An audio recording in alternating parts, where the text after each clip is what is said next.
3-wood test time. We're going to go Ping G 3-wood against the TaylorMade M1. Let's show you what these two 3-woods could do or not for your golf game. Let's get stuck in.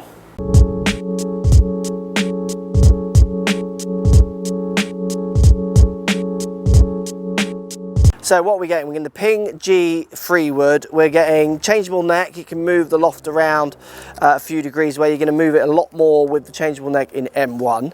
M1's got a bar of weights that goes from toe to heel, 2 weights in the bottom, so you can move them both out to the toe and heel, keep them both in the middle, move them both in the heel, move them both into the toe. It's going to affect where the centre of gravity is a little bit of this club. It might affect a little bit how you kind of turn it at the bottom, those kind of things.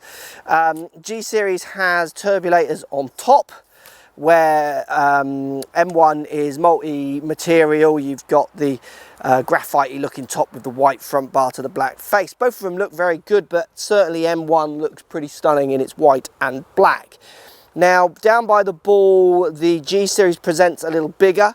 It's a little bit kind of flattened and squashed out, where M is a little bit squatter in its head, which makes it look a bit smaller down by the ball.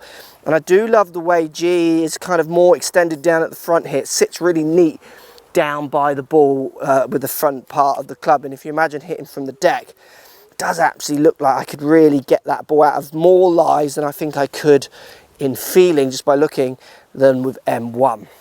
Let's give them both a hit. I've got some real ball data coming with the Chrome Softs and my GC2 coming at the end of the video, show you if the numbers are any different with these two clubs, or are we actually going with feel and look, those kind of things.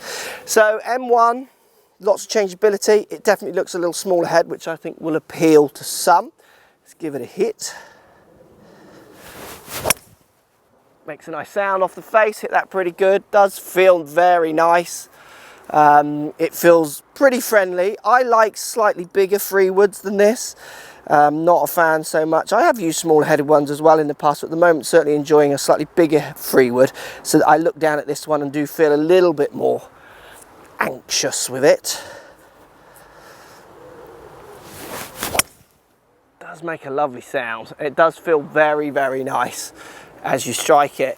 It's a good looking club. It looks great. I mean, shop appeal from this end, from the graphite top to that white top on the crown of the club, does look super, super smart. And you see them on tour so much as well, I think, which gives you that kind of feeling of confidence, better players using them, those kind of things.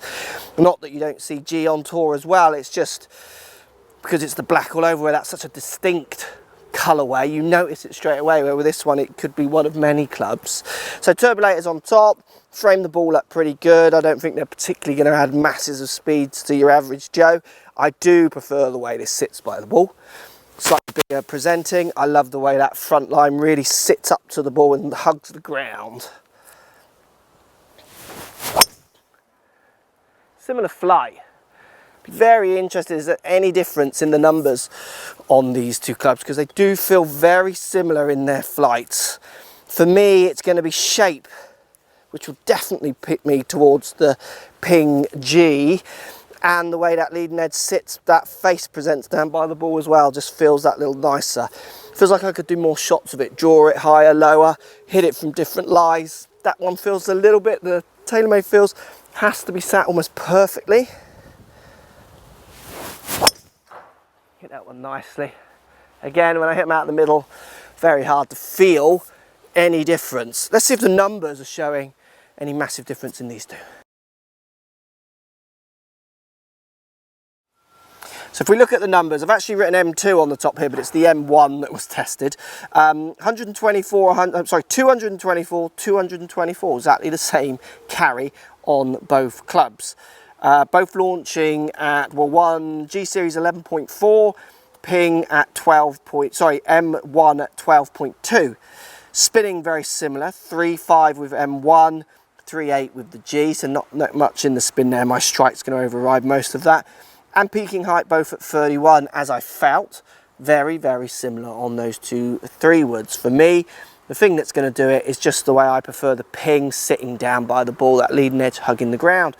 But for many others, and tour players I've played with, the M1 or stroke M2 is doing it for them. It's going to be so much on those looks and feels, because those numbers are almost identical. You'd have to hit so many shots to see any kind of pattern, I think, in differences in performance, ball performance and spins and launches and all those kind of things with those two.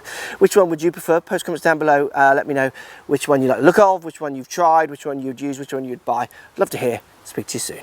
Follow me on Twitter, Facebook, Instagram, Snapchat, Periscope, all the normal social places. Also, come and visit my new website, markcrossfieldgolf.com. See you over there.